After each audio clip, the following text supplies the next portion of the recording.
أعوذ بالله من الشيطان الرجيم بسم الله الرحمن الرحيم. Imam An-Nawawi rahimahullah ta'ala menjelaskan dalam Al-Majmu' Syarhul Muhadzab jilid 2 halaman 17 tentang perkara-perkara yang membatalkan wudu.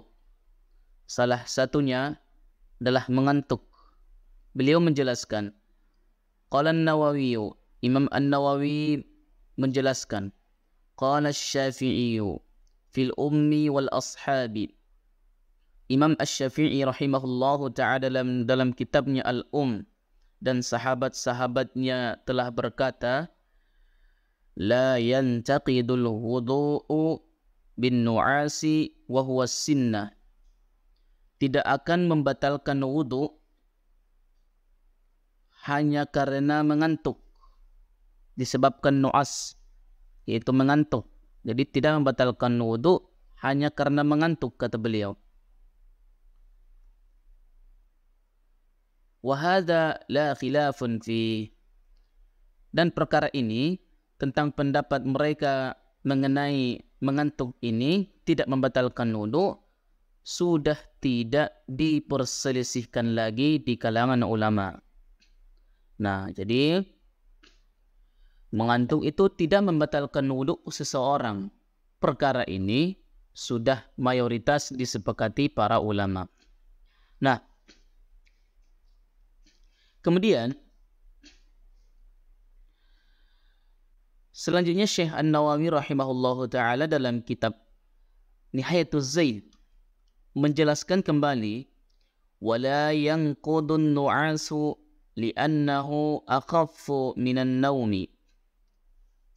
Tidaklah batal wudu karena mengantuk.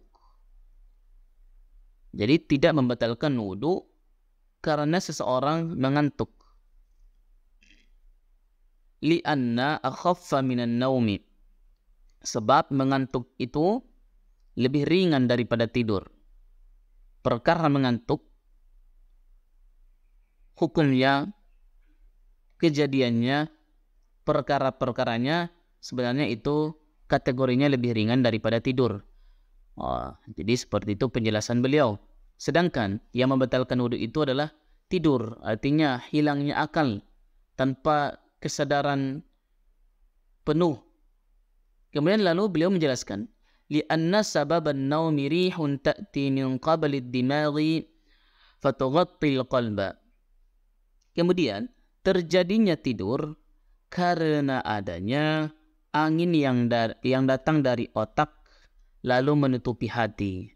Nah, jadi tidur itu sebenarnya bisa kita rasakan kalau pikiran itu belum kosong, masih memikirkan hal-hal yang lain, tentu susah untuk tidur.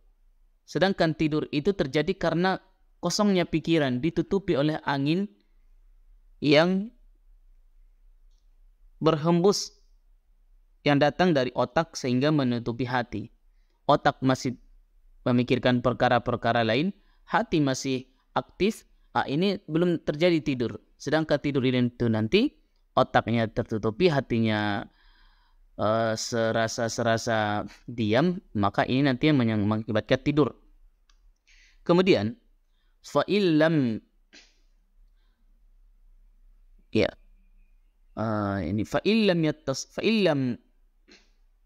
fa'illam yattasil ila al-qalbi bal ghattatin nauma ghattatil aina, melainkan hanya sekedar menutupi mata saja dinamakan mengantuk.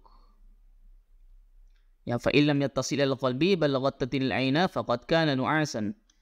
Nah, kalau perkara-perkara yang tadi jika tidak sampai menutupi hati, hanya melainkan sekedar menutupi mata saja, disebut dengan mengantuk. Wa min alamatin naumi ar-ru'ya. Di antara tanda-tanda tidur adalah bermimpi. Wa min alamatin nu'as sama'u kalamil hadirina ma'a adami fahmihi.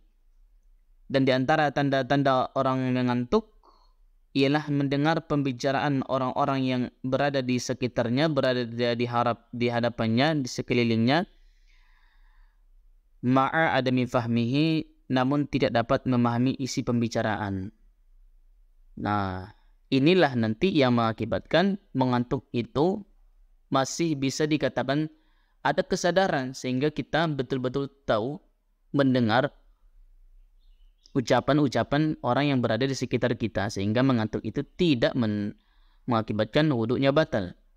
Kemudian Syekh Al-Bajuri menjelaskan dalam keterangan yang lain, falau syakka hal nama aw na'asa fala naqada. Sama seperti ini. Au hadisa nafasa au hadisa nafsun fala naqada. Jika seseorang ragu apakah ia tidur atau mengantuk, maka tidak batal wuduknya. Jadi terlintas dalam pikirannya, saya tidur atau mengantuk. Nah, maka sebatas masih mendengar ucapan-ucapan, perkataan-perkataan orang di sekitar, maka tidak membatalkan wuduknya.